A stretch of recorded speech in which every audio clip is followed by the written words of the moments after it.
nasara ce yanwa, muna nan har abada ba za mu rabu ba. Mai illarsa da zuciya yake yin rayuwa, mai ba mu ka karo gare mu dangane da duwa.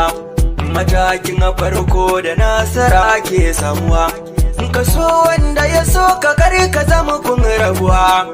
Mu kare rike hannuwanmu dangane shakuwa, idan ka tuna lokaci da farkon rabuwa, to sai ka tuno farkon haduwa.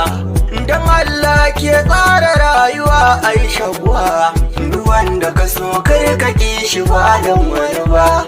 Fadar kanta a karkaru ba mai kyalara, duk bayani na zama dukan akan daidai ne. Dukan nan rayuwar mu kun gayi zane ne, idan yau kai ne a gobe ce to wani ne. Mene zai raba kan haka ma shirme ne, na nan ba za na bar masoya na ba.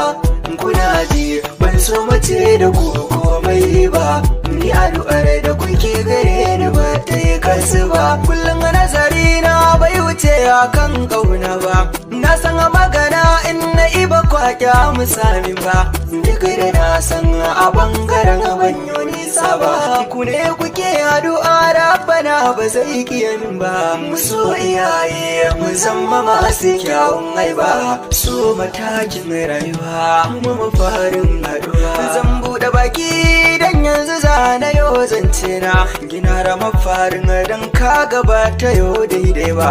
Da rarraba kana yi kira ba ta gya musawa ba, mai ilimi maganar hankali ba zai iya yau ba. Mai sadaka kyauta rabbana ba zai iya mai ba. Ka duba mai rowa samun sa bai zama daidai ba, gadar zare wanda ya yi ta ba ta bulle mai ba.